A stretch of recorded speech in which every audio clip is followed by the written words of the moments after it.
noisy, but hey, what contribution could that be?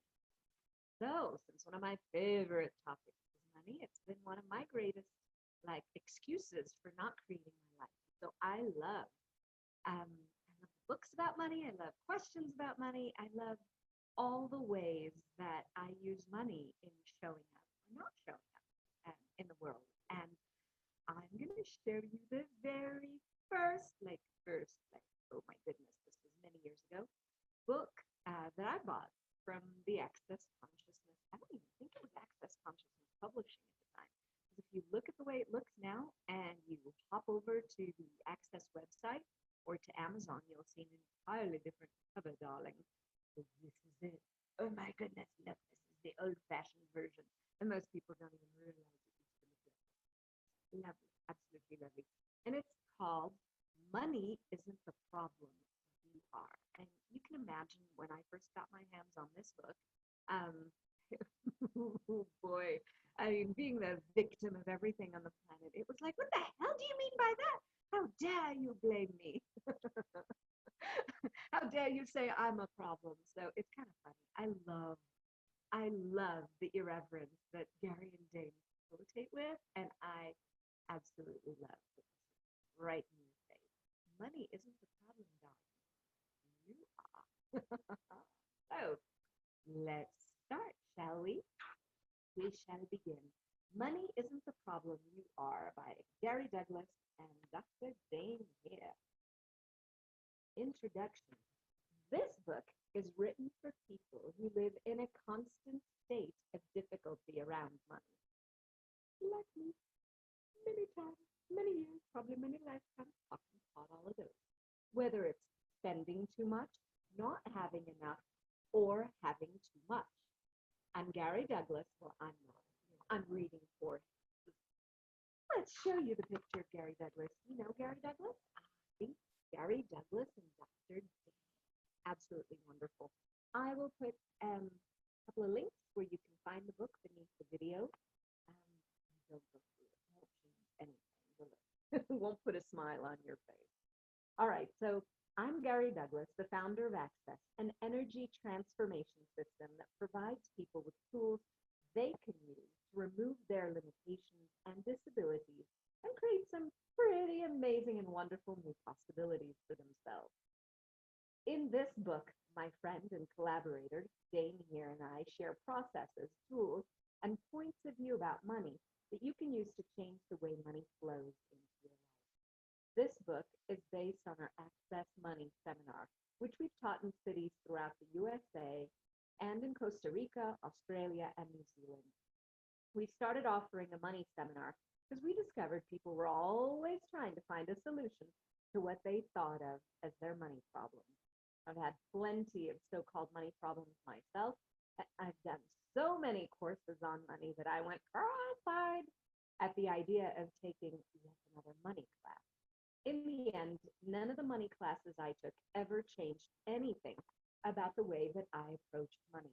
I still had the same money problems after I completed the course.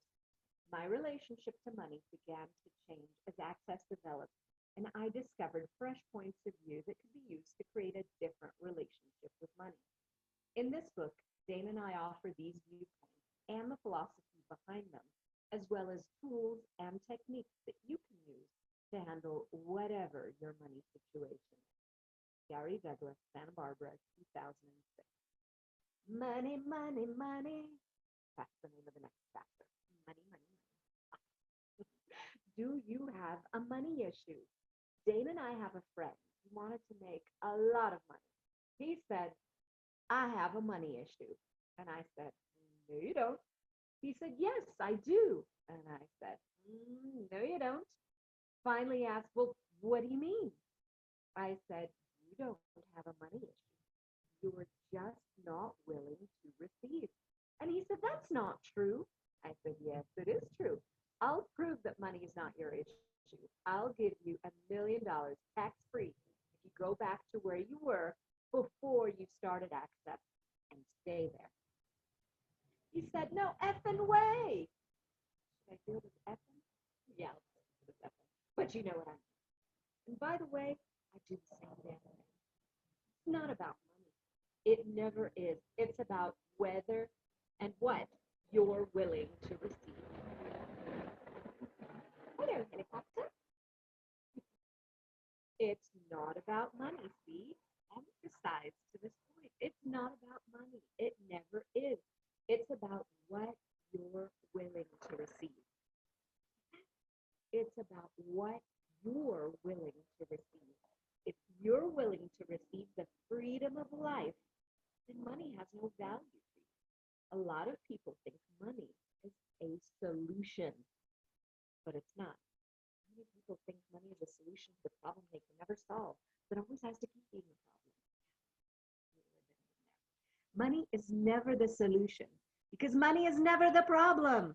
If you try to use money as a solution, you will only create another problem to solve with the money that you have or the money that you don't have. So is money going to solve your problem? Think about it for a moment. Is money going to solve your problem or are you? You are. So how do you do it? You solve what seems to be a money problem by claiming and owning the truth of you. You solve what seems to be a money problem by claiming and owning the truth of you. What do I mean by this? Many years ago, I was in real estate. I was making over $100,000 a year, and my wife was making over $100,000 a year. We were doing well. We were hot. We were cool. We were in with the rich people. We were getting invited to the rich people part of town for parties and events. We were hobnobbing with the socially elite. It was awesome. Then my business took a nosedive. My income went from over $100,000 a year to $4,000. Of course, it didn't help that our mortgage payments were $5,000 a month. Our car payments were in the $1,500 a month category, and our kids were in private schools at $15,000 per kid per year. We filed every form of bankruptcy known to mankind as we went through the process of losing everything. All our friends in the rich people part of town no longer wanted to socialize with us. How odd, because guess what is the one prejudice in the world that you cannot overcome? Poverty. No money. If you have plenty of money, it doesn't matter what race, color, creed, or religion you are, or even how crazy you are, you're just fine. I tell people to be as weird as they truly are. Just get rich so you're seen as eccentric, not crazy. We got to the point where we had no money. Our kids had to quit private school. We lost our cars, lost our house, lost just about everything we owned. I went to work for other companies and I hated it. Nothing was working for me until I finally recognized the only choice I had was to do this crazy, wacky, wild stuff we call access. And once I started in that direction, everything started to turn around. Isn't that interesting?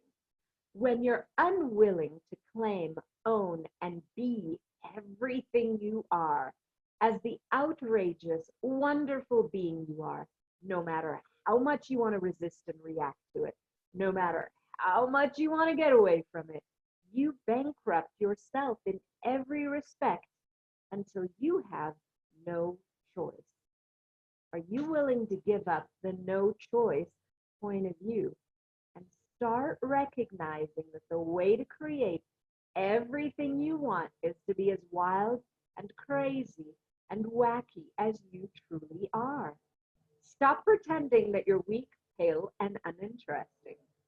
People think, if I were to get rich and I had the money I wanted, I'd stop doing what I'm doing and I'd live a different life. But it doesn't work that way. Studies have shown that when people win the lottery, within anywhere from 1 to 2 years, they're in exactly the same financial condition they were in before they won. Although it's at a higher level, they have the same degree of debt, they have the same degree of limitation, and they have the same financial mess they had before they won the money. Money, it turns out, is never the solution. They're all highlighted and folded and everything. But if you're doing what's true for you, then winning the lottery won't matter. In fact, if you won the lottery tomorrow, it would just give you an opportunity to create more of the great things that you already know you can create. Receiving is the problem, and you are the solution. So the real quote unquote money problem is that you're not willing to receive you into your life. The biggest thing you're unwilling to receive is how incredibly great you really are. Money is not the problem. Money is not the solution. Receiving is the problem, and you are the solution. When you start receiving the greatness of who you truly are, everything in your life starts to change, including your money. If you're willing to receive the greatness of you and allow the world to see the greatness of you, the world will then give to you what you truly deserve. The willingness to perceive and receive yourself differently is the beginning of creating what you truly desire in your life. That's the place where you have to start. So what's it going to take for me to show up in my life? At this point, you've got to be frustrated with being told you're great and wonderful. Okay, fine. You know that, and yet you've never been able to achieve what you desire. You might even be pissed off and asking, so what's it going to take for me to show up in my life? Well, that's a question you need to ask, because the universe will give you an answer if you're willing to ask a question and listen to its reply. Please keep reading.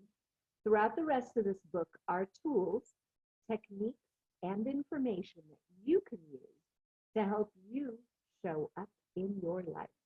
We hope you will use them to begin to create the life you'd like to have. Damn, that was just chapter 1. I'm already, woohoo! All right. Do you want money? The natural state of things here on planet Earth, contrary to anything they've been told, is a state of abundance. If you look around when you are in nature, you'll see that when humans aren't doing their best to destroy things, there's no place where life is not thriving and abundant. There is no place that doesn't abound in plant, animal, bird, and insect life. Even in so-called barren landscapes, there's an unimaginable amount of life going on. If you stop using a road, even one paved over with asphalt, in a very short period of time, cracks will appear, weeds will start growing, and pretty soon the road will become completely overgrown and disappear. It's a terrifically abundant universe, and it's only when humans manage to bring in the concrete that we stop experiencing nature's abundance. Only where humans trod do barrenness or poverty exist. Poverty consciousness is what keeps us from perceiving and experiencing the ongoing natural state of abundance. Poverty consciousness is not a reflection of how things really are. It's a state of mind we create. It's the place we function from when we tell ourselves, I don't have enough. I never have enough. No matter what happens, I will never have enough. There are a million variations on the theme. Oh, I just have enough to survive. Oh, I don't need more than this amount of money to make it.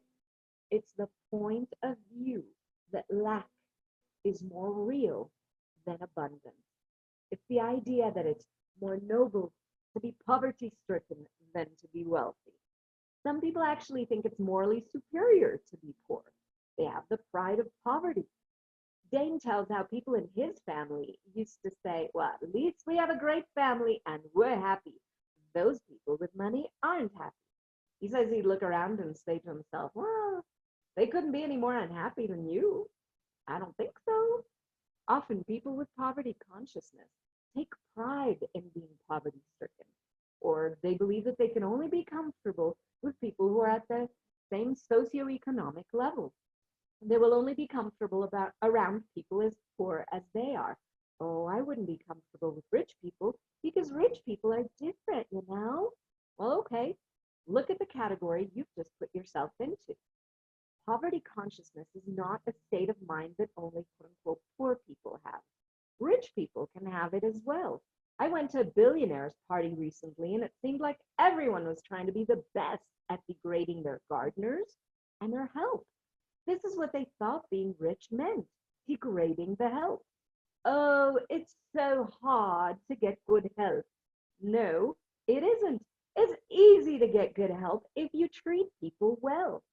Even though they have lots of money, there's an unwillingness to receive the greatness of anyone. They think they have to control their employees and pay them as little as possible. Poverty consciousness is not about the amount of money you have.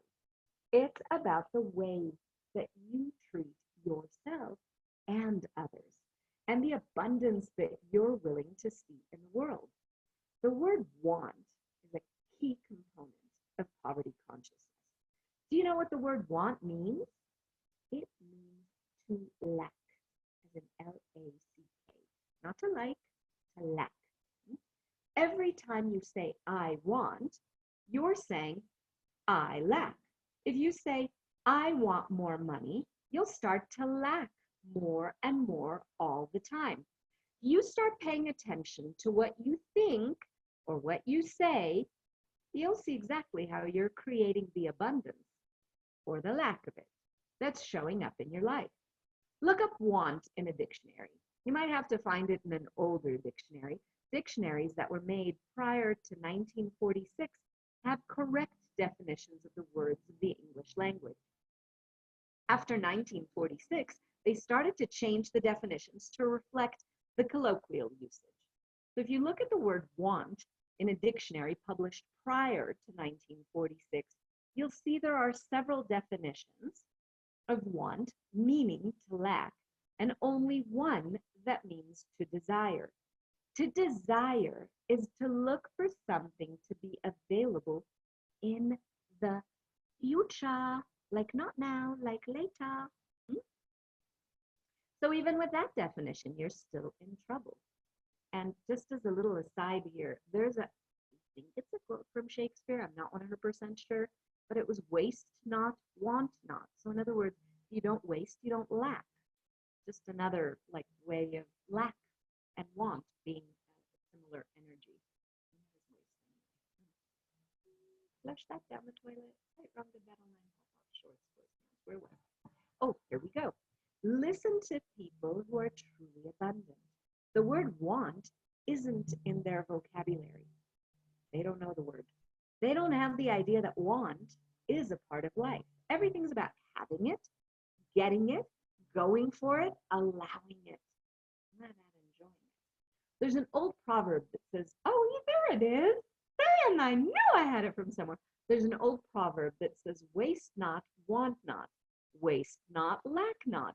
If you recognize that the word want means to lack, and you listen to yourself, you'll see that you're using it all the time.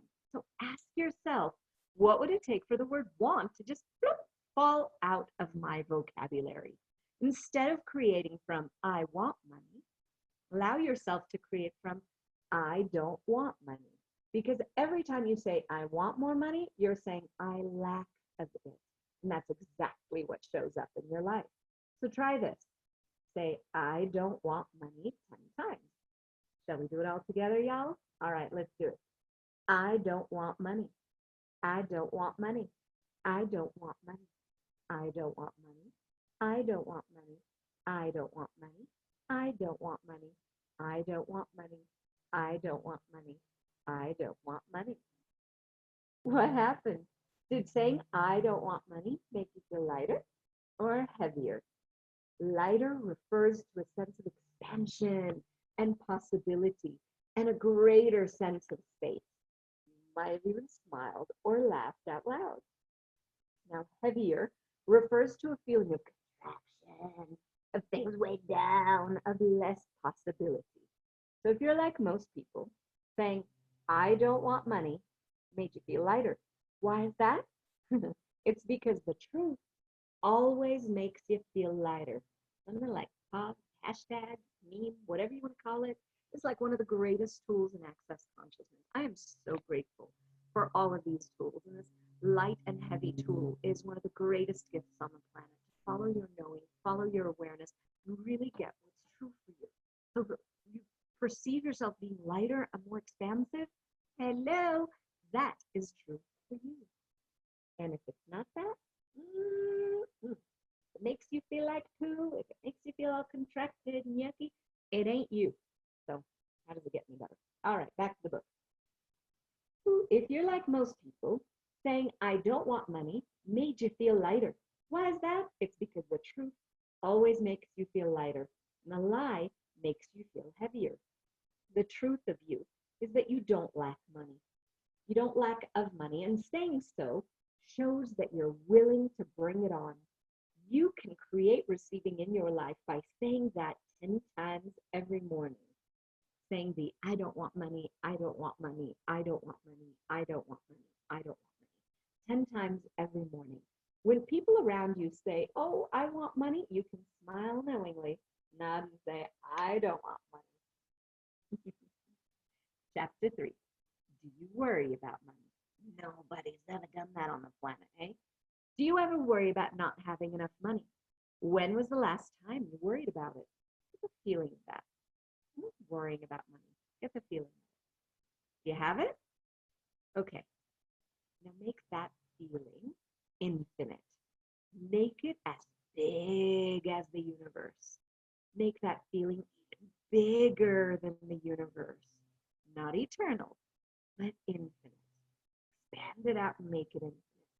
You can imagine sticking the needle of a giant air pump into the middle of your worry and then blowing it up, blowing it up, and blowing it up so it's bigger than the universe. But making something bigger than the universe is not really something that you have to think about or do. It's just an awareness, and it usually happens just as soon as you've asked to do it. So what happens to your money worry when you make it infinite? Does it get fuller and more substantial? Does it have a greater sense of reality? Or does it fade away and disappear? If it goes away, which we suspect it will do, then it's a lie. The worry might be something that you think is true, but it really isn't. You thought something that's not true. Now, just to get the other side of that, think about somebody you care about. Make that feeling infinite. Make it bigger, bigger, bigger, bigger, bigger, bigger than the universe.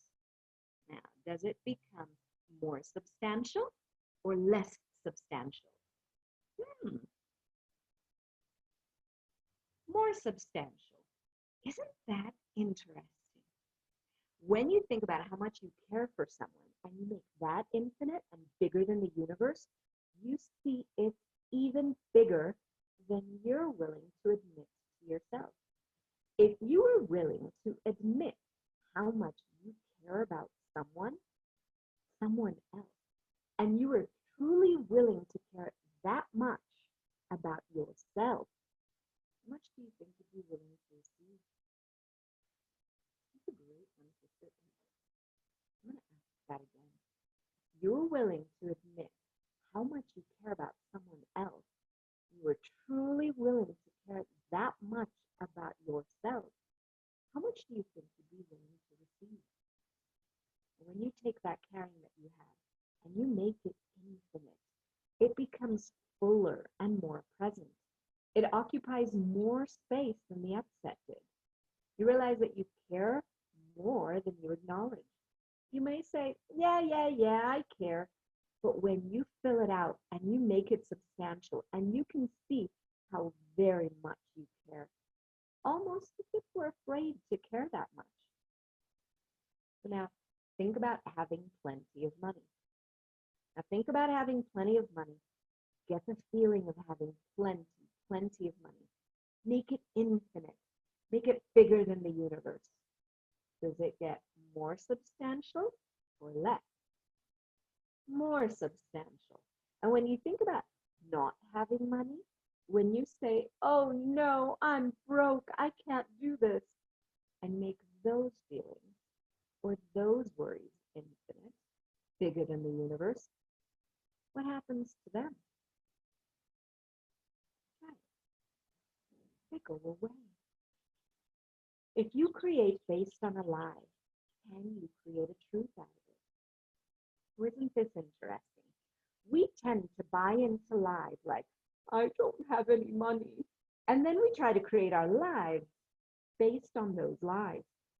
Now, if you attempt to create based on a lie, can you create a truth out of it? No way. If you lie to yourself or you buy into false points of view, you create limitations that do not allow you to expand into what is possible with money. I'm going to pause there for a quick second, just ask you a question.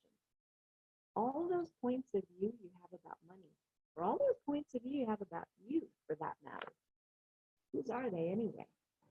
Are they really true for you, or are they things that you picked up from other people? That's one of the reasons I really love. You don't have it yet. I don't have my phone here. I think my daughter's using it downstairs. But there's an application that's available in both Android and Apple. And it's the Who Does It Belong To app for Manifest Consciousness. And I would so recommend that you get that and then put on reminders for yourself to keep asking, who does this belong to, for any thought, feeling, emotion, anything else that comes up in your world. Now, there's different settings. You can set it to go off once an hour. You can use Dr. Dain's recommended settings, which can pop up every few minutes. So this little, ooh, who does that belong to? Who does that belong to? What if the majority of our thoughts, feelings, emotions, and all these other things that we used to create our life from don't belong to us?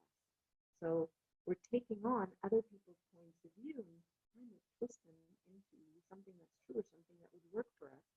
And what if that creates some of the greatest limitations that we find ourselves in? So it wouldn't be any fun at all to download that app and play with it. And you know what, dude?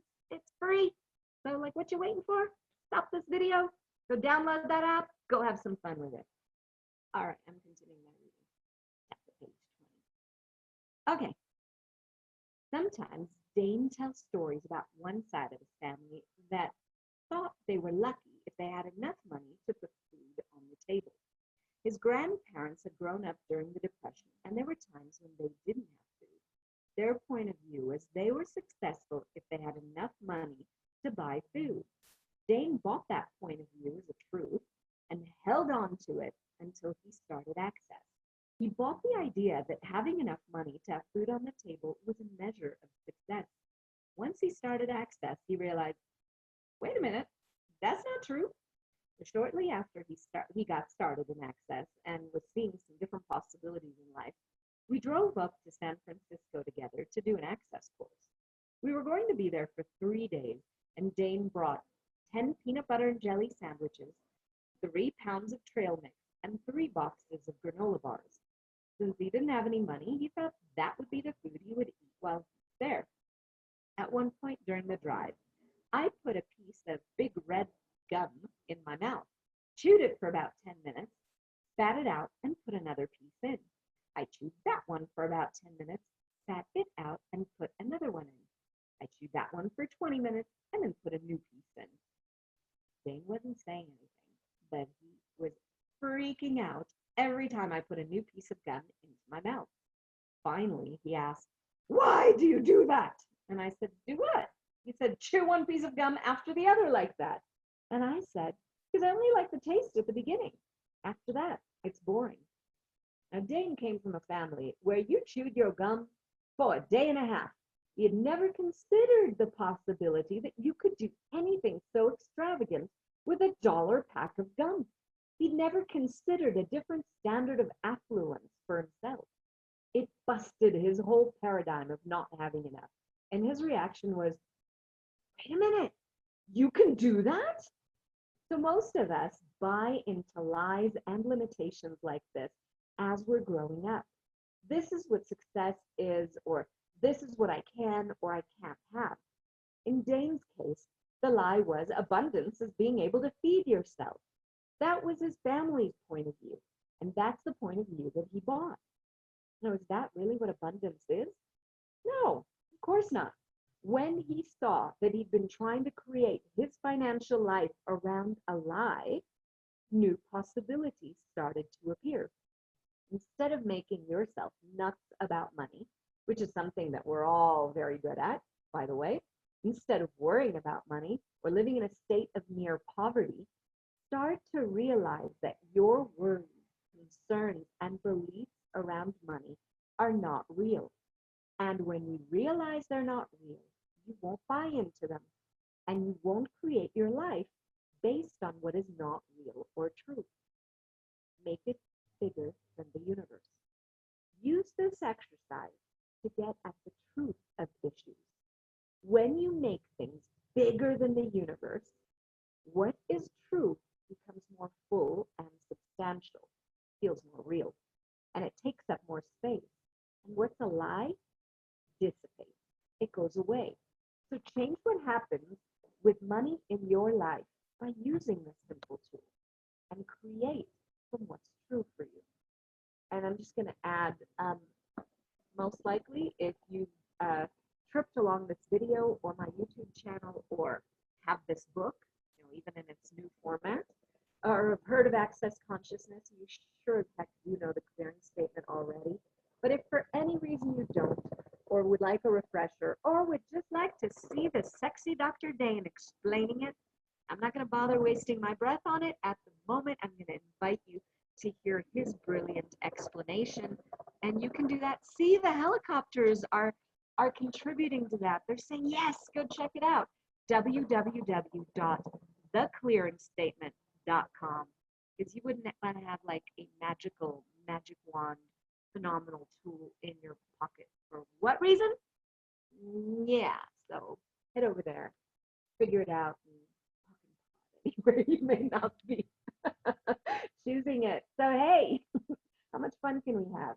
Ooh, title of this chapter, I can't afford it. Have you ever told yourself, I can't afford this? Everywhere I've ever done that, yeah. Years ago, I was working at an antique shop, rearranging furniture for them. They hired me because every time I rearranged things, something they had in stock for 2 years would sell. They'd have me come in and do a rearrangement about every 2 weeks. I was making $37.50 an hour, which was pretty good money at the time. And I was doing that along with everything else that I could do to support my wife and kids. The shop owners were so happy with what I was doing that they said, you know what? Anything you want to buy at the store, we'll give it to you at our cost, and you can put it on terminal layaway. You can have it whenever you can get it paid off. Just keep working for us. This was not a low-end antique shop. This was a place that had $20,000 bedroom sets.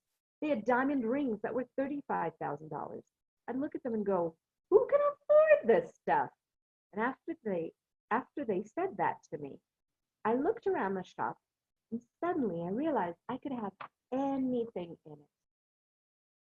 It's what we think we can't have that becomes valuable. So once I recognized that I could afford anything I wanted, it might take me a while to take it home, but I could afford to have anything in there, I realized that none of it mattered to me. I didn't care anymore. It's what we think we can't afford or what we think we can't have that becomes valuable. It becomes valuable not because it has true value, but because we can't have it. We make the scarcity the significance. So every time you say, I can't afford it, you're saying you're not worth it. I'm going to read that again. So every time you say, I can't afford it, you're saying you're not worth it. I can't afford it means I can't have it. How many times have you decided you couldn't afford an item and settled for something that was less than what you wished to have? You can afford anything. Almost any shop in the world will do layaway for you. Dain and I recently went into a pawn shop. They had a sign, layaway now. The whole idea was that you could go into the shop and they had stuff in there for up to $20,000, and they would let you put anything on layaway. If you put it on time payments, you can have anything in there. But the question is, do you really want it? So what would I really like to have? Practice this on your own. Go into a store and walk around saying, okay, I can have anything I truly desire. Anything here that I truly desire. What would I really like to have? You look at things and say, no, oh, that's nice. Yeah, that's nice. That looks good. Yeah, that's nice. And you'll walk out saying, you know what? There's nothing in there that I truly would like to have. I'm going to have this in my life. If you do find something that you'd like to have, say, I'm going to have this in my life, and walk out without looking at the price tag. Why don't you look at the price tag? Because if you do, you're creating a limitation about what it's going to cost and how you can afford it. If you don't look at the price tag and you just say, I'm going to have this in my life, then you can create an opportunity for the universe to drop it into your lap in some way that you never imagined possible, at a price that you're willing to pay. Recently, my daughter said, oh, I'd love to have a Gucci wallet. Dad, they're $250. And I said, okay, that's good. We'll see what happens. No, 3 weeks later, I stopped at a garage sale for no apparent reason, and there was a Gucci wallet for sale. It was $3. I assumed it had to be a knockoff and took it home. Turns out it was the real thing. See, when we're willing to receive, amazing what shows up. If money weren't the issue, what would you choose? When you're shopping for an item, you can take away the sense of need and the sense of no money by asking yourself, if money weren't the issue, what would I choose? And most of us make choices based on what we think we need and can have. When you ask yourself, if money weren't the issue, what would I choose? It removes money as the basis of your choice. So Dain went to buy a printer. He was looking at several different models, and I asked, well, if money weren't the issue, which one would you choose? His first thought was, oh, I'd pick the biggest one. It was $500, which was a little out of his range, but that's what he thought he could get, or that he would get if money weren't the issue. But then he started looking around. He found another printer that did almost everything that the $500 one did, and it was $150. And he said, oh, well, if money weren't the issue, I'd choose this $150 printer. Once he got rid of the, I need this, but I can't have it, he saw that he could have everything he desired at a much better price. So like Dain, most of us assume that if money weren't the issue, we'd buy the best and the most expensive items. When you remove money as the issue, you can see, oh, I don't really want the big one. Sometimes the quote-unquote best is not really what you need. For $150, you get everything you wanted in the first place. So rather than assuming that if you had the so-called best, you would do more, have more, and create more, you can use this question to give you a sense of what your personal perspective is. It allows you to see what the true value of something is for you. It snaps you out of the viewpoint of, I can't have this because ... If your personal choice were the only criterion for choosing, what would you choose? You get the best for you, given the circumstances that you're buying for. There are also times when you'll ask, well, if money weren't the issue, what would I choose? And you'll decide to get the most expensive thing. Now again, because you're not making money the criterion, you're making a choice based on what's best for you. Are you willing to pay taxes? Some people resist paying taxes. They've decided they never want to pay taxes again, and they'll do whatever they can to avoid it. But that's a very bad decision, because when they do this, they cut down the money that they're willing to receive. In order to have, you must be willing to receive everything, including taxation. If you're not willing to pay taxes, then you're not willing to have the income. Personally, I'd like to pay more taxes. If you want to be able to pay outrageous amounts of taxes, because that means that you can receive outrageous amounts of money. We worked with a man who joined an untaxing group, which held the position that it's illegal for the IRS to collect taxes. Their viewpoint is that the IRS is a private corporation that's been given the tax collecting system, and it's not covered in the Constitution, so therefore they are an illegal group. After he told us about this, I said, cool, let me tell you something about your income. Since you joined the group, it's dropped by half. And the guy said, whoa, how'd you know that? And I said, because you're trying to hide from the government. When you try to hide, it means you're not allowing yourself to receive. It's impossible to stay hidden and also increase the amount of money you're making. Is there some part of your life that you're hiding?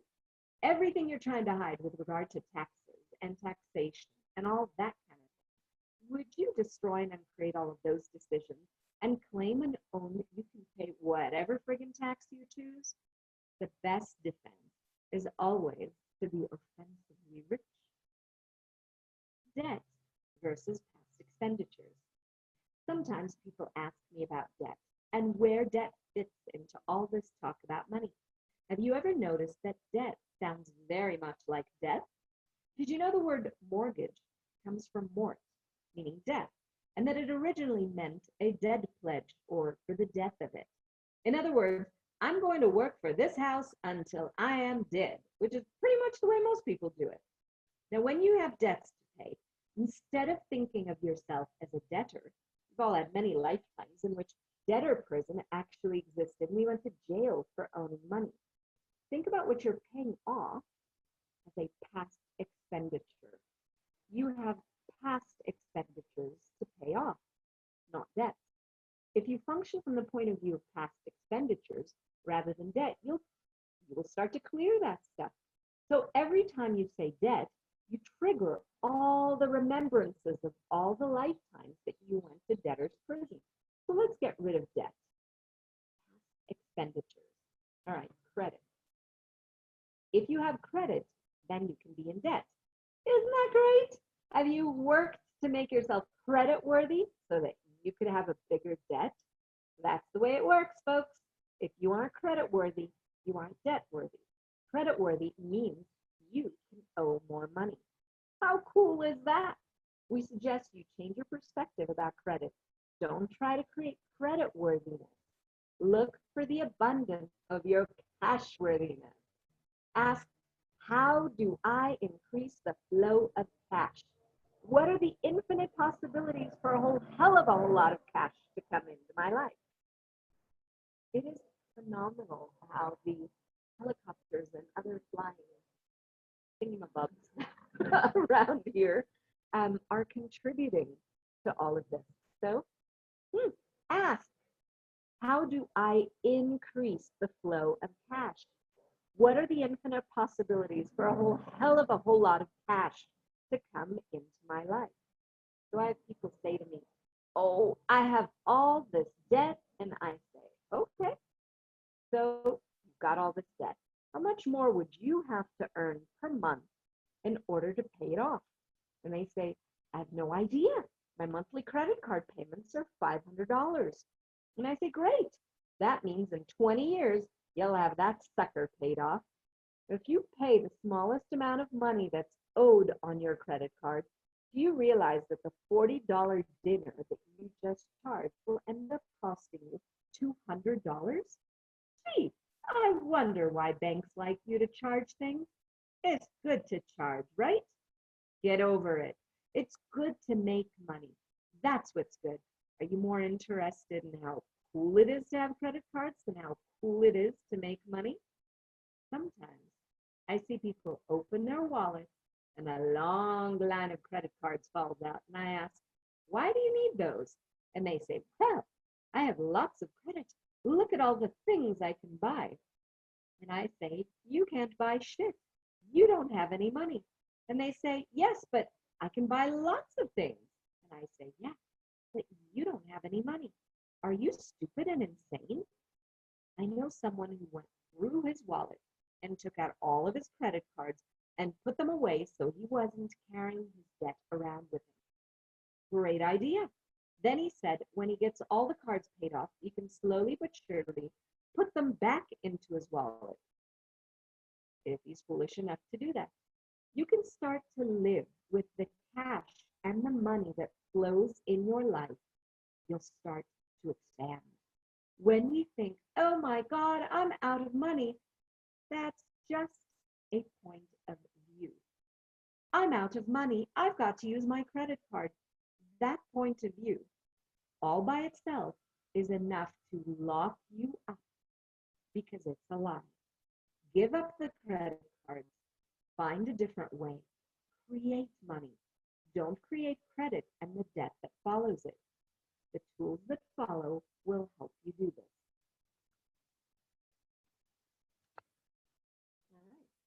All right. Tithe to the Church of You. Tool 1. A tithe is a tenth part of one's income that's contributed to charity or to support one's church. Do you believe in tithing to your church? Well, what about tithing to the Church of You? Would you be willing to do that? So here's what you do. You take 10% of everything that comes into your life and you put it away. Put it into a savings account. Put it in the bank. Put it under the mattress. It doesn't matter where you put it. Just put it away and don't spend it. If you continue to put 10% away, you demonstrate to the universe that you desire money. When you tithe to the Church of You, the universe responds, oh, you like money? Okay, we'll give you more money. You might be thinking, gosh, I can barely make ends meet now. How am I going to set aside 10%? Well, the answer is by doing it. The universe honors whatever you request of it. If you honor you by tithing 10% of what you take in, the universe says, oh, you want to be honored with 10%?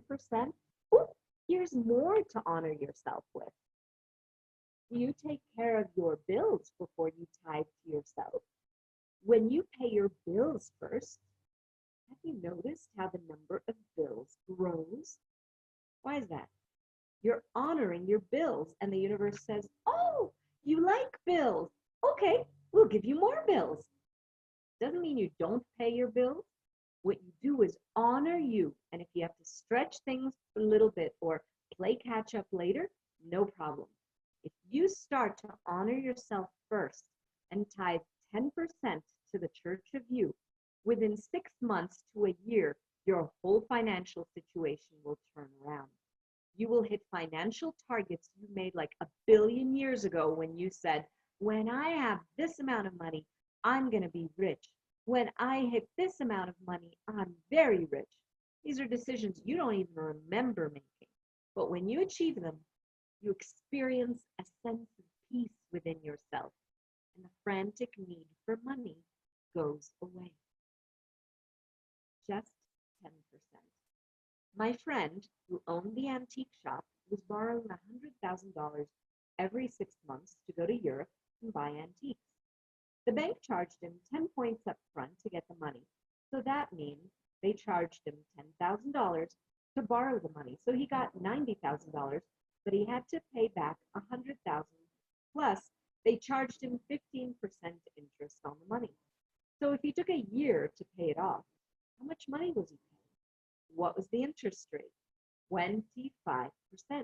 It cost him $25,000 to borrow $100,000 if he didn't get it back within 6 months. He was working his ass off, and one day I said to him, you know, if you put 10% away, within 6 months to a year, your whole financial condition will have turned around. He started doing it, and within 6 months, he had doubled the size of his shop and was going to Europe to buy antiques with his own $100,000. His business doubled, and his wife's business went from $250,000 a year to $1.5 million. About 2 years later, I walked into his shop and I looked around and I said, You used the 10%, didn't you? He said, oh, you are psychic. And I said, yeah, that and the fact that I can feel the energy in here. You're desperate to sell things. It no longer feels like a place where everything is worth a lot. It's like everything is on discount. You've changed the energy of your shop and you expect to succeed based on what? Since then, he's gotten more and more desperate because he didn't go back to tithing 10%. Does he return my calls anymore? Nope. Why? Because he knows that if he went back to doing the 10%, it would work again, but he won't do it. His choice. Carry cash. If you carry money around in your pocket and you don't spend it, it makes you feel wealthy. What will then show up in your life is more and more money because you're telling the universe that you're abundant. Decide upon a sum of money that you, as a rich person, will always carry with you, whatever that amount would be. $500, $1,000, $1,500. Carry it with you in your wallet at all times. We don't mean carry a gold credit card. Huh? That doesn't cut it. You've got to carry cash in your pocket because it's about recognizing the wealth of you. You can turn your cash into gold coins if you like gold coins.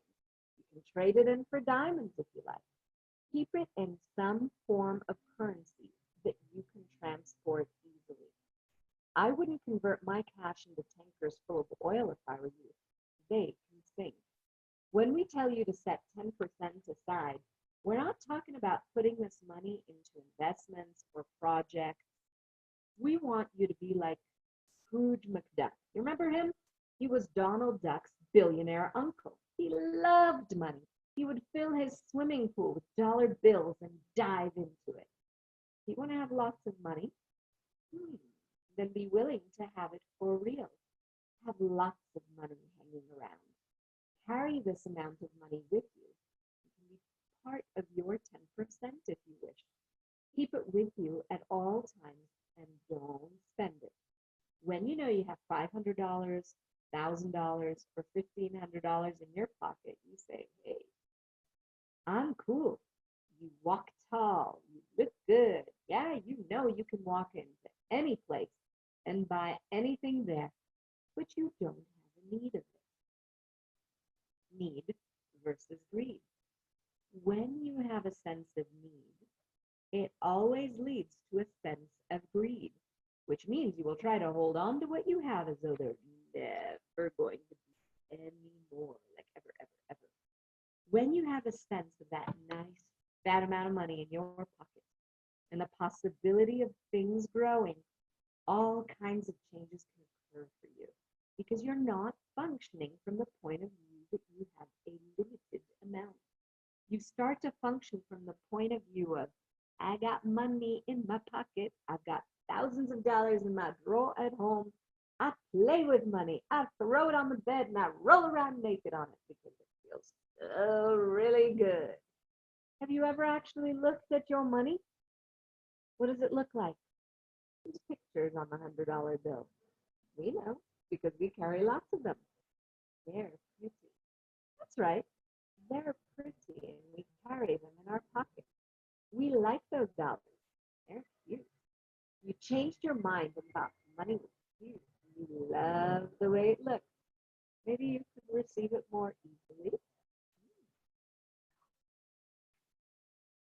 Some cool tools. From perspiration to inspiration. In Access, we don't look for the cutting edge of things. We look for the creative edge because if you're constantly creating your life, then you're expanding it. In this section, we offer some questions, techniques, and tools that will give you the opportunity to go from perspiration to inspiration in creating the life you would like to have. But here's the deal. If you want your life to change, you have to use them. These are the most simple, dynamic tools you can imagine. 90% of the people we share them with never use them. You too may refuse. If you're addicted to the unconsciousness around money, you won't do what it takes to change your life. You'll read through this book and say, I spent all my money on that book and nothing has changed. It was worthless. Well, it is worthless if you don't use it. But if you're determined to make some changes in your life and create a different reality around money and everything else, we invite you to try these tools. First tool, live as the question. The universe is an infinite place and it has infinite answers. When you ask an unlimited question, the universe will give you the answer. What we usually do is ask a limited question like, oh, how do I get from point A to point B? And when we do that, the mind goes to work trying to figure it out. Do this and this and this. When you try to work out the way you're going to make something happen, you're figuring out the answer rather than asking a question. Don't try to figure it out. You limit yourself. Your mind is a dangerous thing. It can only define what you already know. It cannot be infinite and unlimited. Whenever you have an answer, that's the sum total of what can show up for you. But when you live in the question, my friend, infinite possibilities are available. Try some of these questions and see what happens. What would it take for blank to show up? When you live in the question, you create an invitation. When you ask, what would it take for blank to show up? The universe will give you opportunities for that to happen. You get stuck in your life and you think, well, it's either this or this. I can do this, I can't do this. I can be this, I can't be this. The only way I can blank is if Joe lends me $5,000. I could never afford a blank. I just don't have the money to blank. These are limited points of view. Hey, adopt an unlimited point of view with the question, what would it take for blank to show up? I'd add another one of my favorites in there. I wonder what it would be like to have blank. I love I wonder questions. They're really perspiration-free and inspiration-full. That's my little addendum. Recently, I went to take some money out of my savings account because I didn't seem to have enough money. I was saying, damn it, why don't I have enough money? I don't understand this. What's it going to take for more money to show up? It's ridiculous that I don't have enough money. What's it going to take? And the next day, I got my briefcase, which I hadn't used for about 3 months, out of the closet, and there was $1,600 in cash that I'd stowed there for some reason. 2 days after that, Dain and I flew to Florida. And when we got there, our friend Jill handed Dain an envelope and said, well, this was with the credit card machine. Dain asked, what's this? She said, checks that were never cashed from a class you and Gary did. There was $2,000 worth of checks in it. The same day, I got a call from a lady whose credit card hadn't been charged for $1,800 worth of services. And a day later, I found a check for $500 in a drawer where I'd left it. That was $6,000 that I'd taken out of my savings account. And I said, I guess I wasn't short of money. I just wasn't looking. The funny thing is, it's still happening. I had a lady call me today and say, you know that class I took a couple of months ago? They didn't charge my account for it. I'm mailing you a check. And I said, okay, cool. How does it get even better than this? You have to ask a question for the universe to give you an answer. You have to ask. It's no good to say, I want more money. That only means I lack of more money. And there's no question in it. Always use a question. What would it take for blank to show up? So what's right about this? I'm not getting. Another great question is, what's right about this? I'm not getting. Are there areas in your life where you think you only have the choice of either or? Do you think you have to choose one side of the coin or the other rather than having the infinite capacity to do anything? Are you seeing yourself as a tiny little speck in the universe and asking, what's wrong with me? Yeah, well, what does that do to you? It puts you in the finite. Tiny. You don't become the unlimited being you really are, and you eliminate possibilities for change. Instead of asking, what's wrong with me? Ask, what's right about this I'm not getting? And another one that I love is, what's right about me that I'm not getting? It's a great one to go to quite often. When Dain and I first started to work together, he lived with my ex-wife and me. After a while, he found a place to live on his own, and I was helping him move. As we were delivering the last load of his stuff, the owner of the place appeared and went ballistic. She said things like, "You can't move in here, you get out. I didn't agree to this. You can't have this place." Dain withered and asked, "What's wrong with me that I can't make this work?" And I said, "Wrong question, dude. What's right about this you're not getting?" Well, it turned out the owner of the place, who lived on the property, talked nonstop and was completely nuts. Instead of living there, he got a far nicer two-bedroom apartment overlooking a park in a really nice part of town, area of town. And he didn't have to rent an office and was able to work out of his home. Everything turned out way better than what we had set up, because when it fell apart, he was willing to ask, what's right about this I'm not getting? You, as a being, would not do anything wrong. You just wouldn't. There might be something right about the situation that you're not getting. How do you discover what that is? Ask, what's right about this I'm not getting? Whatever it is, question asks for the awareness and unlimited capacity to perceive and look. Use this question to unlock possibilities for change in your life.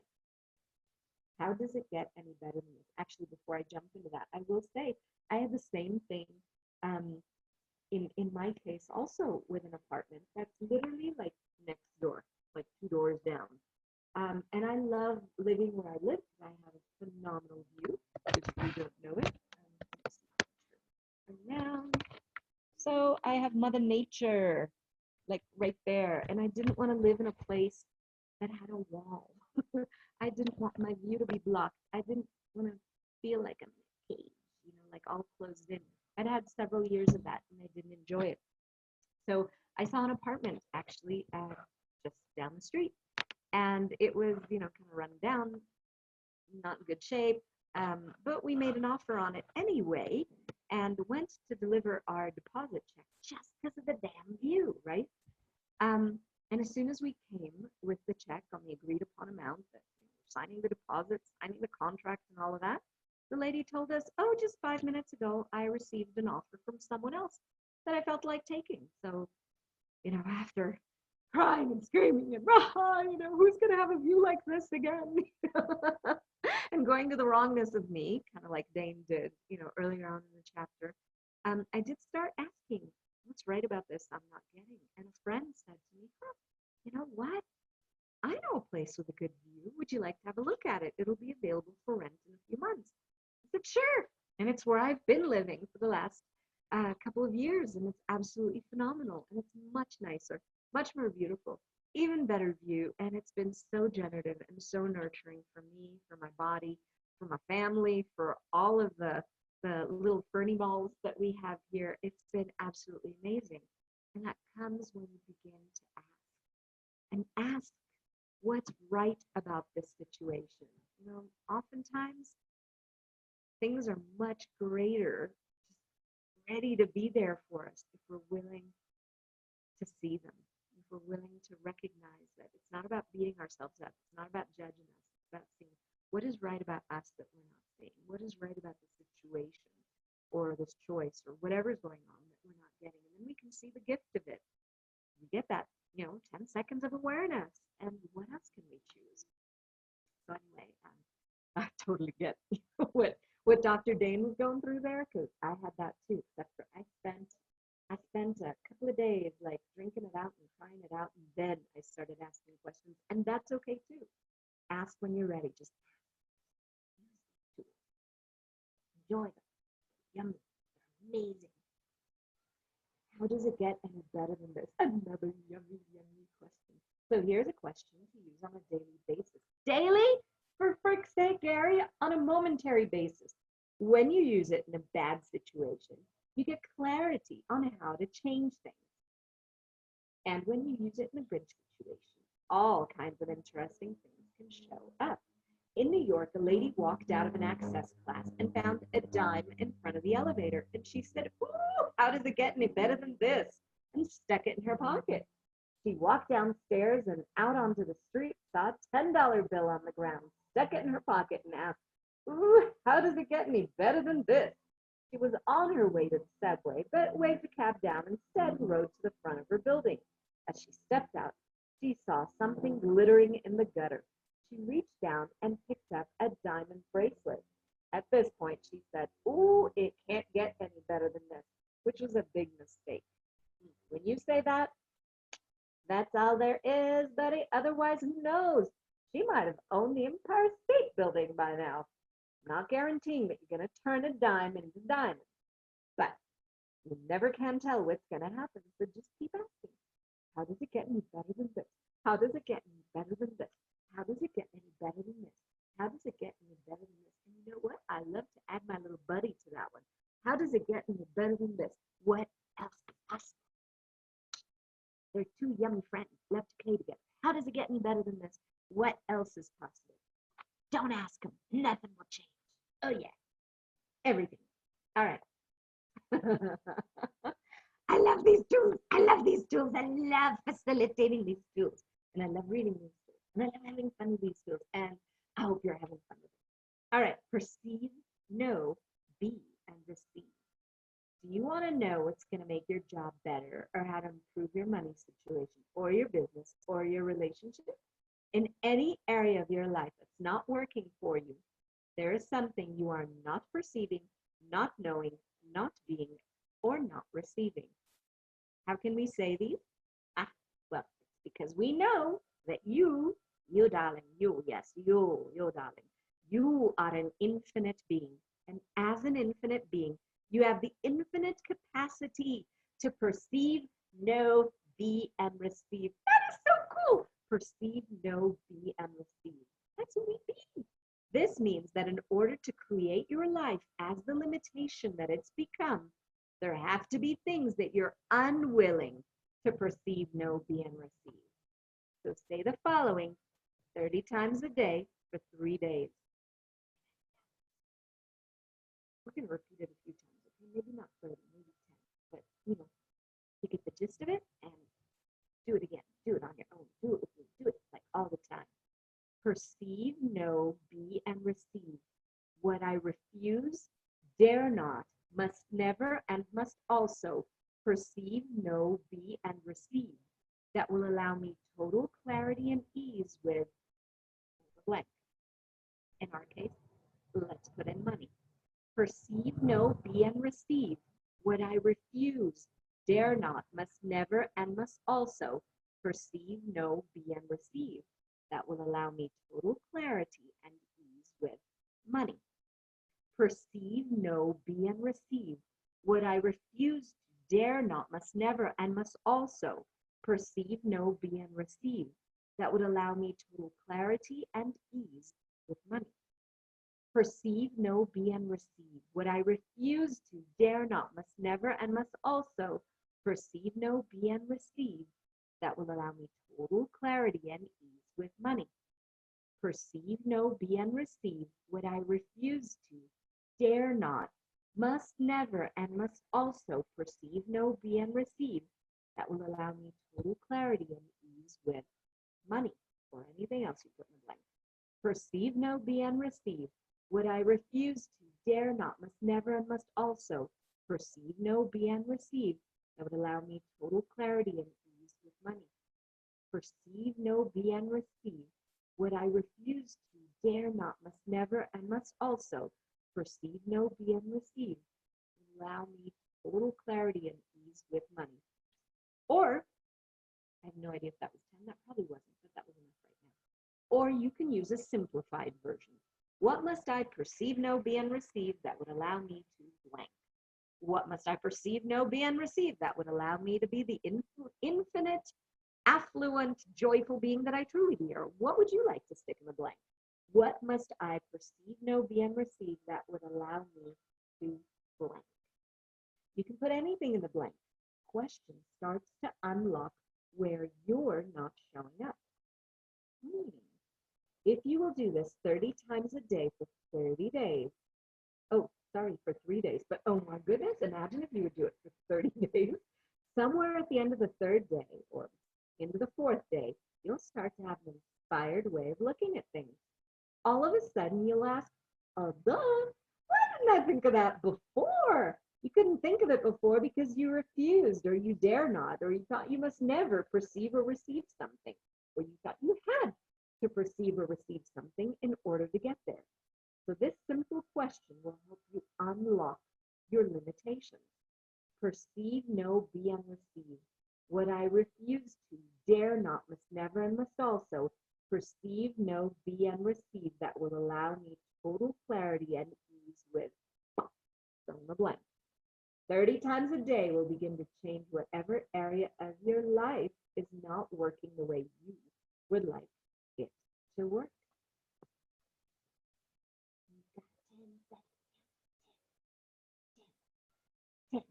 10 seconds to live the rest of your life. You've got 10 seconds to live the rest of your life. The world is filled with lions, tigers, and bears, oh my, and poisonous snakes, and they're going to eat you. You've got 10 seconds. What are you going to choose? If you do everything in your life in 10-second increments, 10, 10, 10, you will find you cannot make a wrong decision. If you do anger for 10 seconds and you get over it, you'll make no wrong choices. If you love for 10 seconds, you can love anyone and everyone for that amount of time, no matter who they are. You can hate someone for 10 seconds.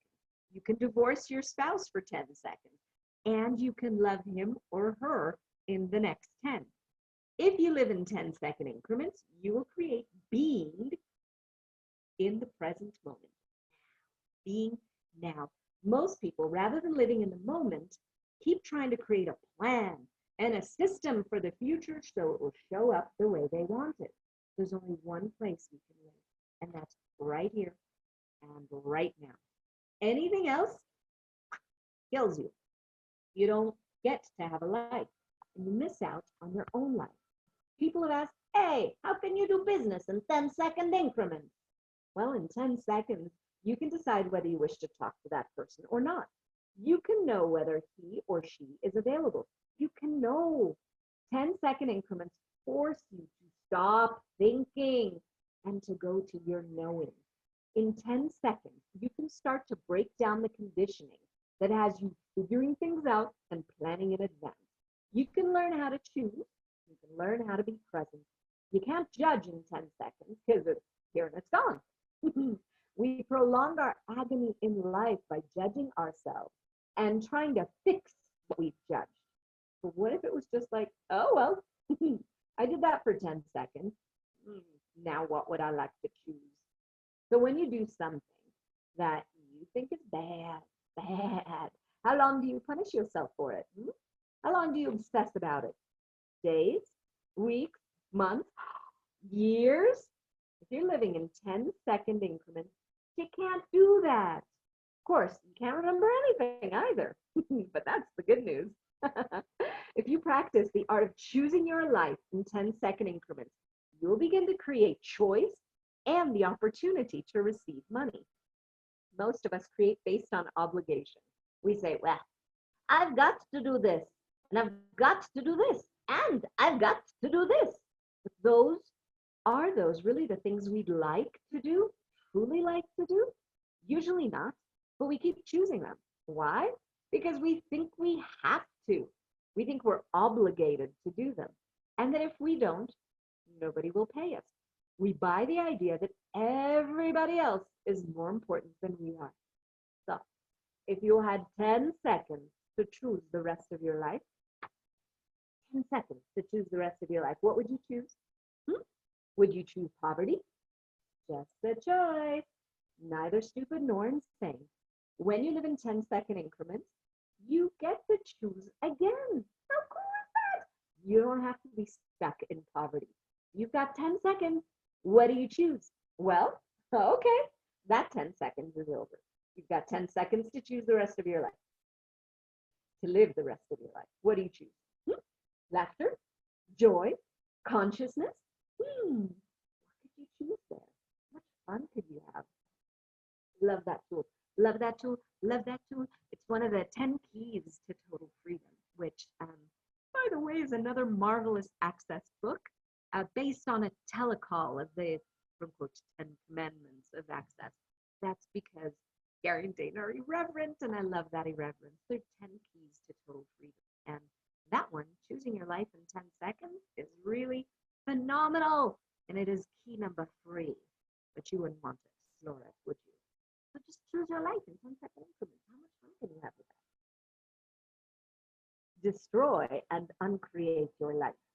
One of the things you want to do is to start anew every day. You want to create your life every day.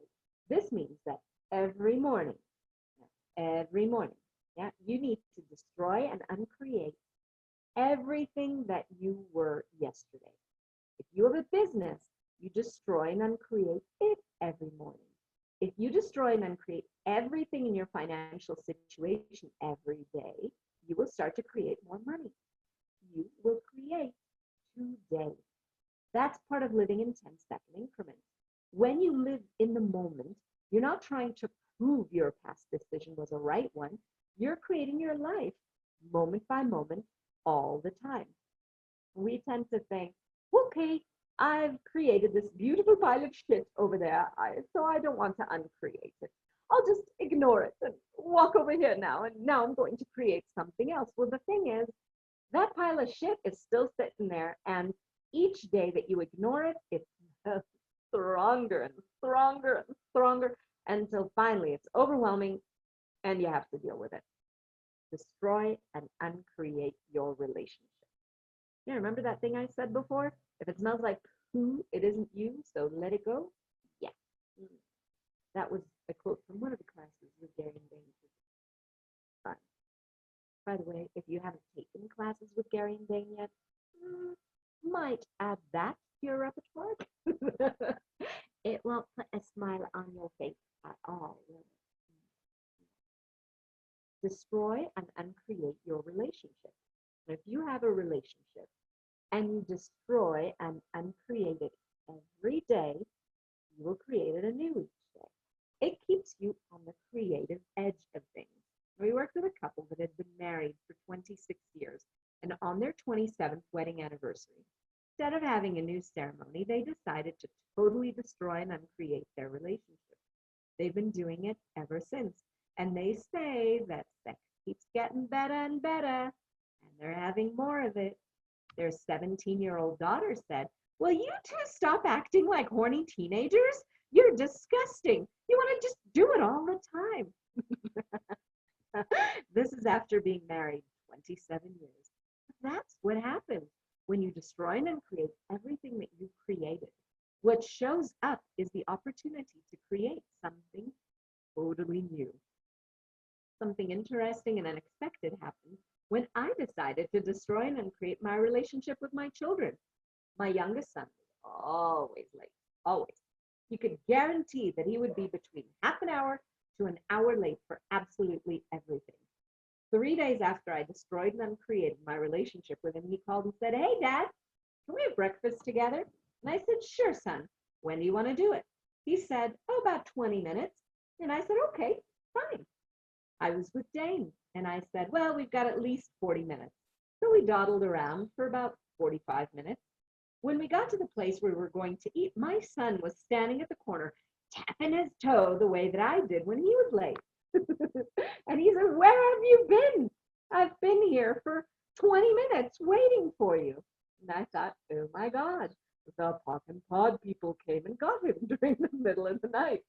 This is not my son. He's never on time. Ever since then, he's been on time. It's friggin' weird. After I destroyed and uncreated my relationship with him, he stopped being late. Destroying and uncreating does not mean you have to physically destroy anything. It doesn't mean you have to actually end your relationship. What you destroy and uncreate is everything that you decided so that you can have greater clarity about what is possible. You destroy and uncreate your decisions and judgments, your obligations and upsets and intrigues, your projections and expectations, and all the things that you've decided are going to happen in the future.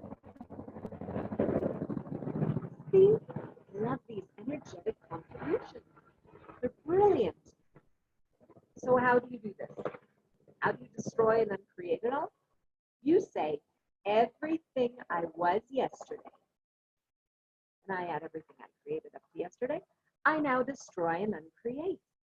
You can destroy and uncreate anything. You can say everything my relationship was yesterday, I now destroy and uncreate it all. Everything my business was yesterday, I now destroy and uncreate it all.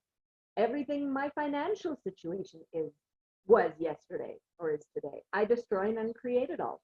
I now destroy and uncreate. I let go of what it was and wonder what else is possible. That brings us to what else is possible. Remember what it was like when you were a kid? Did you start out every day thinking about what you were obligated to do, or did you just want to have fun and play? If you destroy and create your life every day, you can get out of bed every morning with the question, okay, so what kind of possibilities can I create today? Or hey, what else is possible? If you do this, you'll create a whole different reality. You'll be creating with the enthusiasm of youth because you're no longer what you were yesterday. Who am I today? And what grand and glorious adventures am I going to have? That's another question you can use. After you've destroyed and uncreated your life, it's, whoop, destroyed and uncreated everything. Now, who am I today? And what grand and glorious adventures am I going to have? Because if you've destroyed and uncreated yesterday, you begin to create life as an adventure instead of an obligation.